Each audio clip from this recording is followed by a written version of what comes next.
ഫെങ്ഷുവി പ്രകാരം ഓരോ ദിക്കിലും ഓരോ നക്ഷത്രങ്ങൾ വരും എന്ന് പറഞ്ഞതുപോലെ ഇതിൻ്റെ അഡ്വാൻസ് ആയിട്ടുള്ളൊരു തിയറിയിൽ ഒരു 3 പ്രധാനപ്പെട്ട ദോഷങ്ങൾ ഉള്ളതായിട്ട് ഫെങ്ഷുവിൽ പറയുന്നുണ്ട്. എല്ലാ വർഷവും ഇത് കടന്നു വരും, അത് ഓരോ വർഷവും അതിൻ്റെ ദിക്കുകൾ മാറിക്കൊണ്ടിരിക്കുമെന്നും പറയുന്നുണ്ട്.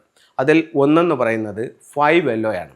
അപ്പോൾ ഈ 2025 5 വന്നിരിക്കുന്നതെന്ന് പറയുന്നത് ഈ പറയുന്ന നോർത്ത് ഈസ്റ്റ് ഭാഗത്താണ് 5 വന്നിരിക്കുന്നത്. അപ്പോൾ ഈ പറയുന്ന ഒരു 45 ഡിഗ്രിക്കകത്ത് നമ്മൾ എന്തെങ്കിലും പൊളിക്കുകയോ ഇവിടെ എന്തെങ്കിലും പണികൾ ചെയ്യുകയോ ചെയ്യുകയാണെന്നുണ്ടെങ്കിൽ, ഇവിടെ അറ്റ്ലീസ്റ്റ് ഒരു മരം പോലും ഈ ഭാഗത്ത് നിൽക്കുന്നത് ഈ വർഷം മുറിക്കാൻ പാടില്ലെന്നാണ്. അങ്ങനെ ചെയ്യുകയാണെന്നുണ്ടെങ്കിൽ ഒരുപാട് ബുദ്ധിമുട്ടുകൾ നമ്മുടെ ജീവിതത്തിൽ വന്ന് കയറുമെന്നാണ് ഫെങ്ഷുവിൽ പറയുന്നത്. അപ്പോൾ ഈ 45 ഡിഗ്രിക്ക് നമുക്കൊന്നും ചെയ്യാൻ പാടില്ല.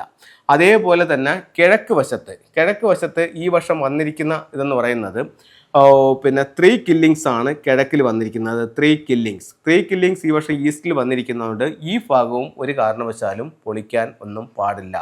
അതുപോലെ മറ്റ് ഒരു ദോഷം വന്നിരിക്കുന്നത് തായ്സൂയി വന്നിരിക്കുന്നതെന്ന് പറയുന്നത് ഈ പറയുന്ന സൗത്ത് ഈസ്റ്റിലാണ്. അപ്പോൾ ചുരുക്കി പറഞ്ഞാൽ east north east south east ഈ ഭാഗത്ത് ഈ വർഷം യാതൊരു തരത്തിലുള്ള പൊളിച്ചു പണികളോ ഒന്നും ചെയ്യാൻ പാടില്ല.